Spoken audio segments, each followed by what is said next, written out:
What's up, guys? I was just thinking about how, age, how so many people get themselves in a box when it comes to age. And what I found out over the years is that, from my own experience, is that, well, here's one right here. Well, our minds affect how we age and how we look and how we present ourselves.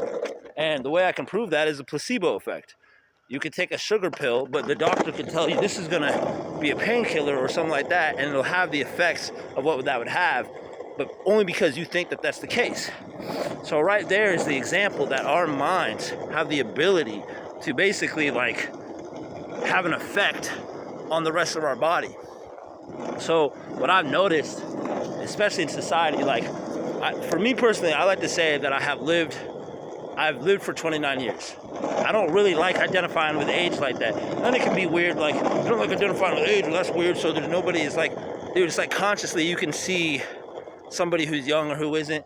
You can still fall, you can still work within the system and shit, you know what I'm saying? It's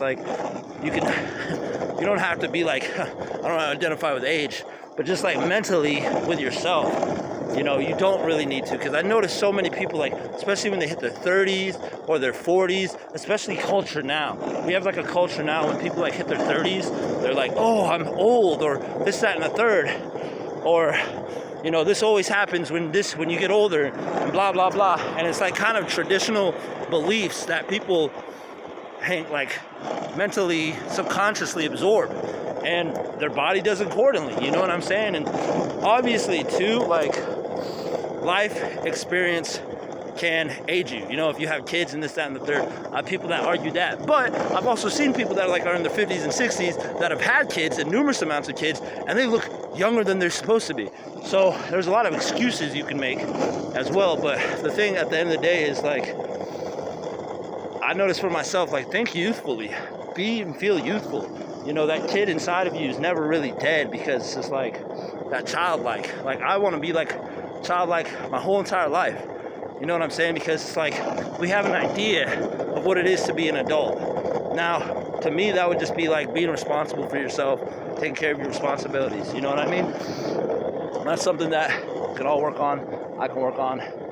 But at the end of the day, it's you can still watch cartoons and be an adult. You can still imagine crazy, awesome, fantastical things and be an adult. You know what I mean? This is just an idea. It's not even a tangible thing of being an adult. You know what I'm saying? So when you're telling yourself that you're old and shit, all right, your body's cool. Then you're old. What do old people do? How do old people? If the mind's gonna start doing that, it's gonna start looking what's an old person? How does an old person look? Blah, blah, blah, blah, blah. Then you start looking at your culture, all the other 30-year-olds that you kind of identify with that are life. And it's almost something where it's I don't want to say an ego thing, but it is kind of this identity thing. Culturally, it's just hey, I get it, man, I'm there too. 30, it's I don't feel I'm any of that. I just am. I'm surprised. I'm dude, just be. It's find a way to be that childlike self and live a responsible life at the same time. You know what I'm saying? Never really dies. This is all imagination. Everything here is imagination. All this was imagined. This was all imagined by a higher divine force. That mailbox was imagined by me. No, but it was imagined in a human's mind. And then the human made that. A human made that. So what made that? What made me? What made you? You know what I mean? These things that we kind of oh, that's kid-like and stuff. You're just trying to fit into an image. You're I gotta be this way. I gotta be that way. You're just trying to fit into a box. You don't need to do that. It's all good.